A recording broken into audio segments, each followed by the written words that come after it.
CBS News has learned more about the Trump administration's expected plan to escalate its immigration crackdown. Multiple U.S. officials familiar with the plan say the president will invoke a 227-year-old wartime law to authorize the deportation of some migrants as soon as Friday.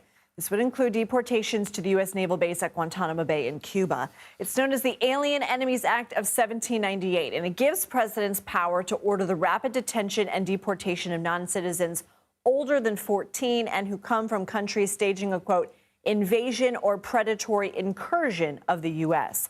CBS News immigration and politics reporter Camilo Montoya-Galvez joins us now with his reporting on this. So what is behind the decision to invoke this?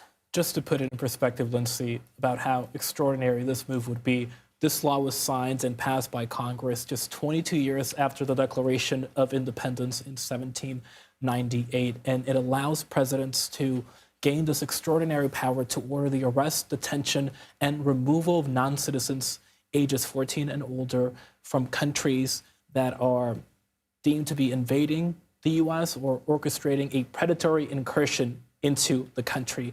And we are told that the president is preparing to invoke this wartime law as soon as tomorrow to authorize the detention and deportation of certain migrants who are here illegally, including suspected members of the Tren de Aragua Venezuelan prison gang, which, as you know, has been a focal point of the president's sweeping crackdown on illegal immigration. And essentially, this law would allow officials to process people subject to it without any of the due process protections outlined in U.S. immigration law, including the right to seek asylum. People would be able to be summarily detained and deported because they would be treated not as migrants facing deportation, but as enemy aliens. And so this is almost certainly going to face legal challenges in federal court. I was going to ask. All right. Well, the Trump administration also is asking now the Supreme Court to review its efforts to end birthright citizenship. What happened today? Well, as you may recall, President Trump, right after taking office for a second time, issued an executive proclamation saying that he would essentially reinterpret the longstanding interpretation of the U.S. Constitution by saying that U.S. citizen, or rather that children born here to undocumented parents or to temporary visa holders would no longer be guaranteed U.S. citizenship at birth, which would upend decades and centuries of legal precedent. And that action quickly faced lawsuits, and courts across the country blocked that initiative from taking effect.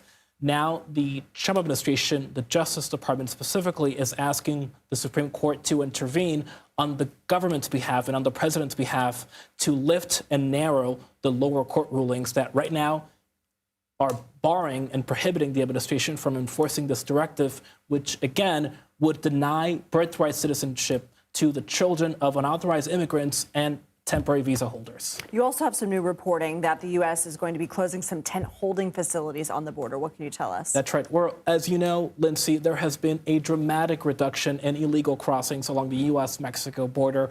In February, Border Patrol recorded fewer than 9,000 apprehensions of migrants between official entry points. That is the lowest tally in at least 25 years. And because of that, Customs and Border Protection is saying that they are closing 5 of the temporary tent holding facilities set up during the Biden administration during that influx in illegal crossings at that time because they are not needed. And so the government says that they will save a lot of money, millions of dollars, by ending those facilities. I thought the government was running out of space, though, to hold detainees or people they're trying to deport. It's a critical question. So Customs and Border Protection right now is well under capacity because few people are actually crossing the U.S.-Mexico border. ICE, on the other hand, another DHS agency, is over capacity because of that mass deportation operation in the interior of the country, not at the border. So ICE is facing those operational bed constraints and is looking for more detention capacity. But CBP is actually closing facilities because fewer people are actually crossing the U.S.-Mexico border illegally. Can't one talk to the other? Well, ICE is actually considering using some of the 10 facilities that are still open at the border, but the logistics of that actually would be really complicated because many of the deportation hubs are not located at the border. Okay. Thank you for clearing that up. Camilo Montoya-Galvez, appreciate you.